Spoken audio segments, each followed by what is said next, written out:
ഈശോയുടെ ജനനത്തിൽ സന്തോഷിക്കുന്ന നമുക്ക് ഈശോയുടെ മാതാപിതാക്കളെ മറിയവും ജോസഫും, ഇതാ പരിശുദ്ധാത്മാവിനാൽ മറിയം ഗർഭിണിയാണെന്ന് അറിയുന്ന സാഹചര്യത്തിൽ ജോസഫ് ആദ്യമേ അത് ശരിക്കും മനസ്സിലാക്കാതെ മറിയത്തെ ഉപേക്ഷിക്കാനായിട്ട് ചിന്തിക്കാൻ തുടങ്ങി. അപ്പോഴാണ് ദൈവത്തിൻ്റെ ഇടപെടൽ ജോസഫിൻ്റെ ജീവിതത്തിൽ ഉണ്ടാകുന്നത്. മറിയം ദൈവത്തിൻ്റെ ആത്മാവിൽ ആണ് ഗർഭം ധരിച്ചിരിക്കുന്നത്. അവളൊരു പുത്രനെ പ്രസവിക്കും.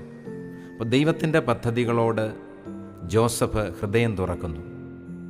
അതാണ് ക്രിസ്മസ്. നമ്മുടെയൊക്കെ ജീവിതത്തിൽ ദൈവത്തിൻ്റെ പദ്ധതികളെ നമുക്ക് പലപ്പോഴും തിരിച്ചറിയാൻ കഴിയാതെ വരും. നമ്മൾ തിരിച്ചറിയാതെ വരുമ്പോൾ ദൈവിക പദ്ധതികളിൽ നിന്ന്, ദൈവിക വഴികളിൽ നിന്ന് അകന്ന് നടക്കാനായിട്ടുള്ള പ്രേരണ നമുക്കുണ്ടാകും. അപ്പോൾ എന്ത് സംഭവിക്കും? നമ്മുടെ ജീവിതത്തിൽ ഒരുപക്ഷെ പരാജയങ്ങളും തടസ്സങ്ങളും അസ്വസ്ഥതകളുമൊക്കെ ഉണ്ടാകും.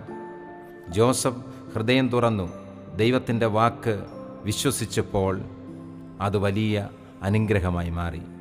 സമാധാനത്തിൻ്റെ തിരുനാൾ നമ്മുടെ ജീവിതത്തിൽ ഉണ്ടാകണമെങ്കിൽ ദൈവിക പദ്ധതികളോട് നമ്മൾ ഹൃദയം തുറന്ന് സ്വീകരിക്കുവാൻ തയ്യാറാകുമ്പോഴാണ് യഥാർത്ഥ സമാധാനം നമുക്ക് ലഭിക്കുന്നത്.